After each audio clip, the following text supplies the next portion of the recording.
Gold trusted gold buyers మీరు తాకట్టు పెట్టిన బంగారాన్ని విడిపించి ఈ రోజు ఉన్న మార్కెట్ ధరకు కొనబడను. ఒక్కసారి మనం నెల్లూరు నీరజ ఆ కొటక్ మహేంద్ర బ్యాంక్ కాలు ఫ్రాంక్ కాలు ఇండస్ట్రీలో ఒక స్టార్ నటుడు స్టార్ రైటరు 70 సార్లు విన్నారంట.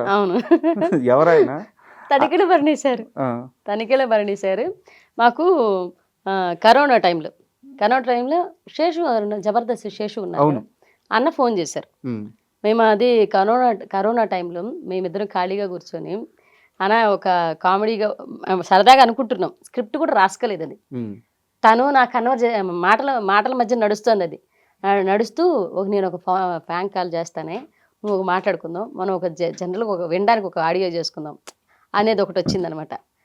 సరే ఏం చేద్దాం, నేను బ్యాంక్ కాల్ చేసినట్టు ఆ రోజు ఏదో టీవీలో చూసాం, దీన్ని ఫన్నీగా చేస్తే ఎలా ఉంటుంది అని ఒక ఆలోచనతోటే తన రైటింగ్ ఏమో అనుకోలేదు. అక్కడ ఆ కన్వర్జేషన్ జరుపుకున్న ఒక 10 నిమిషాలు ఇలా మాట్లాడుకుందామని.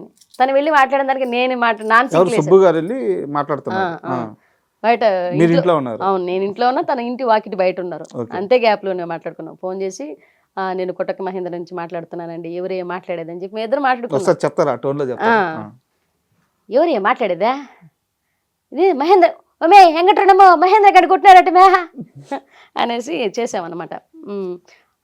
పవన్ కార్డు నా కార్డు ఎందుకుంటుందే, పాన్ కార్డు అని అడుగుతారు సుబ్బు. పాన్ కార్డు కావాలని అంటే పవన్ కార్డు నా కార్డు ఎందుకుంటుందే, పవన్ కార్డే ఉంటుంది అని చెప్తానమాట. నాన్సింక్ అంతా అది చేసినప్పుడు 70 సార్లు శేషు అన్న ఫోన్ చేశారు. ఇది అయిపోయి మేము సునీయ గారికి పంపించామన్నమాట ఈ ఆడియోని. డైరెక్టర్ సునీయ గారు పంపించి, మేడం ఇది ఎలా ఉంది అని అడిగా. మాకు విన్న తర్వాత బాగా, మేము రికార్డ్ చేసుకుని విన్న తర్వాత బాగా అనిపించింది. మేము ఫస్ట్ ఏదైనా ఉన్నా సరే ఆవిడకి పంపించామన్నమాట. మేడం ఎలా ఉందని. ఆవిడ మామూలుగానే అవ్వలేదు. ఆవిడ జస్ట్ డైరెక్టర్ గ్రూప్లో ఫార్వర్డ్ చేశారంట. అది అక్కడి నుంచి వెళ్ళింది. మాకు అప్పుడు యూట్యూబ్ ఛానల్ లేదు, అందులో పెట్టాలన్న ఇది తెలియదు, ఏం తెలియదు. జస్ట్ ఒక ఫోన్ కన్వర్జేషన్ మా మేడంకి పంపించాం. ఆవిడ బయటకు పంపించింది దాన్ని ఇంకా యూట్యూబ్లోకి లాగారు, అక్కడ లాగారు, ఇక్కడ లాగారు, రకరకాలుగా వాడారు దాన్ని. భయంకరమైన మీమ్స్ అయింది అది. అది ఒక 1 ఇయర్ తర్వాత కరోనా అయిపోయింది, ఇంకా లాక్డౌన్స్ అంతా ఎత్తేసారు. అప్పుడు శేషు అన్న ఫోన్ చేసి, అరే మీకు ఒక సర్ప్రైజ్ రా, మీరు ఆడియో కాల్ ఒకటి చేశారు. షేకింగ్ శేషు గారు ఫోన్ చేసి, అరే మీకు ఒక సర్ప్రైజ్ రా అన్న. ఏంట్రా సర్ప్రైజ్ అన్న, చెప్పండి అన్న అంటే, మీరు మొగుడు పిల్లలిద్దరూ నేను ఒక లొకేషన్ పంపిస్తాను, డబ్బింగ్ స్టూడియో, అక్కడికి వచ్చేసేయండి అన్న. ఇక్కడ గణపతి కాంప్లెక్స్ దగ్గర. సరే మీ ఇద్దరం ఎట్లున్నా వాళ్ళని అట్లా వెళ్ళిపోయి నిల్చోను. లోపల నుంచి ఒక పెద్ద వ్యక్తి వస్తున్నారు బయట అంటే తనిఖీల భరణి గారు. ఫస్ట్ టైం లైవ్లో ఆయన చూడడం, నేను అప్పటిదాకా ఆయన చూడను కూడా లే. సార్ బయటకు రాగానే కాళ్ళకి నమస్కారం చేసుకుని, సార్ అంటే ఎవరు అని అన్నారు ఆయన. ఈ అన్న ఎందుకు తీసుకొచ్చాడో తెలియదు, మాకు అసలు విషయం తెలియదు, ఆయనకి తెలియదు. శేషి గారు అంటే చెప్పరా అన్నాడు శేషి అన్నని తనిఖీల భరణి గారు. ఎవర్రా చెప్పరా బాబు అంటే, సరే సార్ మీరు 70 సార్లు విన్నా, కారులో వచ్చేటప్పుడు చెప్పారు కదా, కారులో ఈ అన్నతో చెప్పారంట.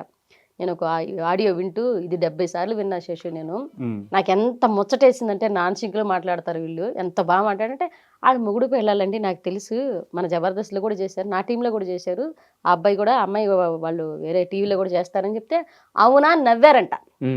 ఆయనకు సర్ప్రైజ్ ఇద్దామని మమ్మల్ని తీసుకెళ్ళాడు, మాకు కూడా సర్ప్రైజ్, అది బిగ్ సర్ప్రైజ్. మేము మాట్లాడిన తర్వాత ఓ సూపర్ అమ్మా రా అన్నారు. వెళ్ళిన తర్వాత ఆయన పట్టుకొని మా ఆయన నన్ను బంగారం ఇద్దరు ఎంత బాగా చేశారు రా, ఎప్పుడో ఫ్యూచర్లో ఒక అవకాశం ఇస్తాను ఉండండి అని అన్నారు. అంతే అని అన్నారు. Thank you so much sir. అది చాలు, ఆయన కలవడం చాలు. ఒక ఆడియోకి అంతకు మించిన అవార్డు నాకు అవసరం లేదనిపించింది ఆ టైంలో. ఆయన లైవ్లో సరే నేను ఇక్కడ కూర్చుంటా, మీ ఇద్దరు ఆడు చేయండి ఇంట అని అన్నారు. మేము ఇద్దరం చేసామన్నమాట. వాడు సూపర్ అయ్యా, భలే చేశారయ్యా, ఆయన యాటిట్యూడ్ భలే వచ్చింది నాకైతే. ఆయన రాయని కామెడీ కాదు, ఆయనకి తెలియదు. ఒక కవికి, ఇండస్ట్రీలో ఒక సీనియర్ యాక్టర్కి మన కామెడీ నచ్చి పిలవడం అనేది అంతకు మించిన అవార్డు ఏంటండి చెప్పండి.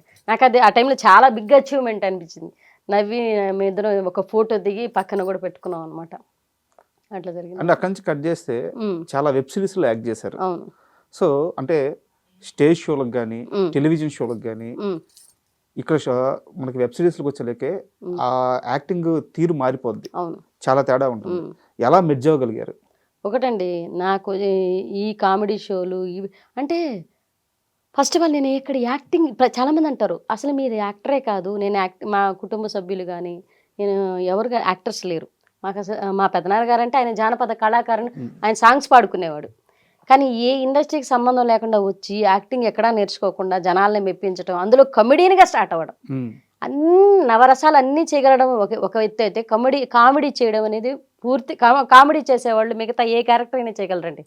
ఇది 100% చెప్తాను. నేను కమెడియన్గా నేను తీసుకున్నది ఏంటంటే కామెడీ వర్షన్లో అదే బాడీ షేమింగ్, క్యారెక్టర్ షేమింగ్ ఇవన్నీ తీసుకోవడం వల్ల మనసు చాలా స్ట్రాంగ్ అవుతుంది.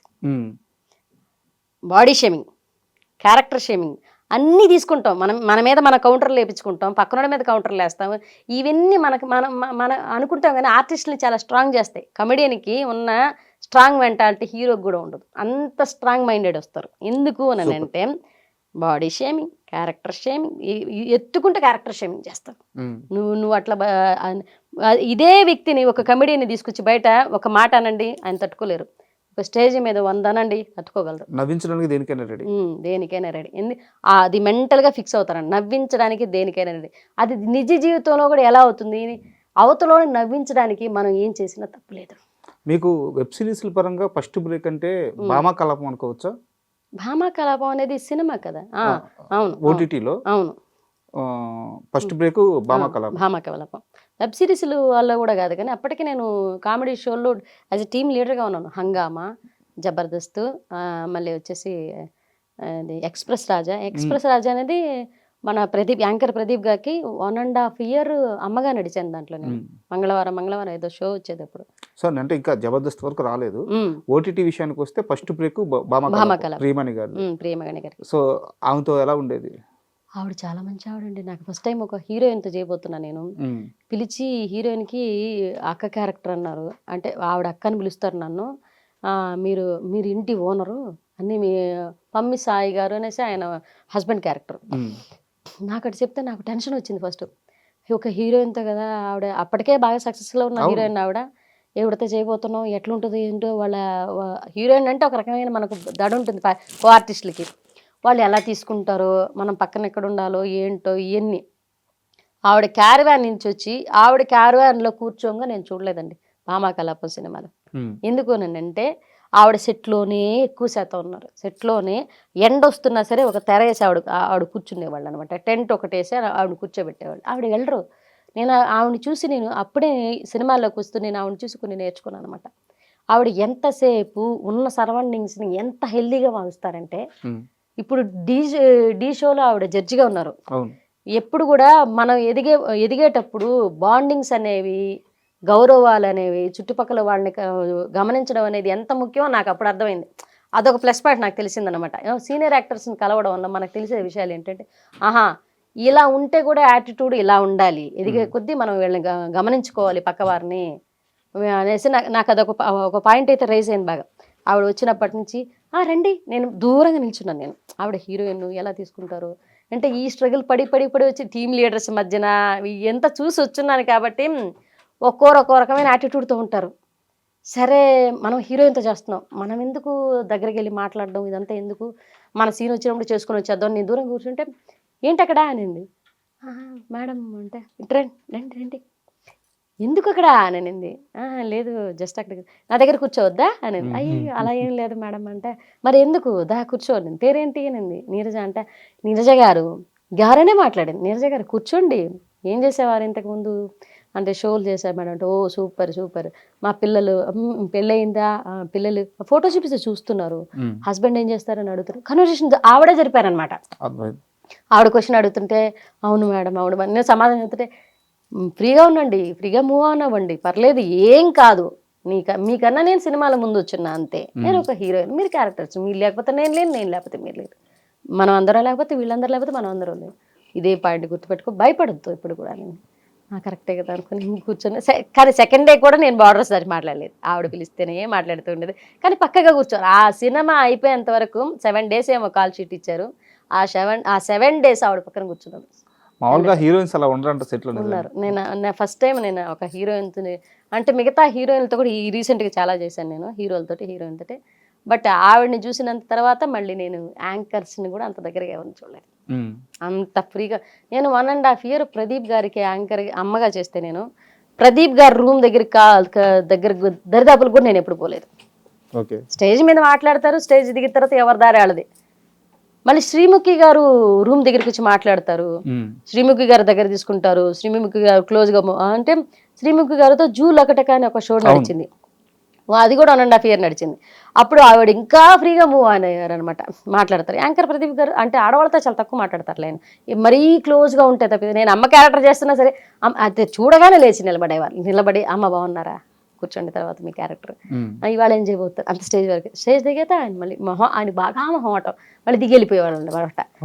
మనకు మాట్లాడడానికి మొహమాటం వస్తుంది చూస్తే, మనకు మాట్లాడడానికి కూడా నాకు ఒక రకమైన, మనం అనవసరంగా గెలికి మాట్లాడడం ఎందుకు, మనం ఫ్రెండ్షిప్ పెంచుకోవడం ఎందుకని నేను ఆ రకమైన మనసత్వం కామ్గా ఉంటాను అనమాట. నాతో మాట్లాడితే నేను బాగా మాట్లాడతాను, నాతో మాట్లాడలేకపోతే వాళ్ళు దూరంగా ఉంటున్నారంటే మనం ఇబ్బంది పెట్టద్దు, మన స్నేహం వాళ్ళకి ఇబ్బంది కాకూడదు, మన ఫ్రెండ్షిప్ని అవతల వాళ్ళ మీద రుద్దకూడదు అనుకుంటాను నేను. బట్ ఆయనకి రెస్పెక్ట్ అయితే ఉంది, రెస్పెక్ట్ ఉంది, మాట్లాడుతున్నారు, అంతవరకు చాలు, అభిమానం ఉంది అనుకున్నా నేను వదిలేదు. సూపర్.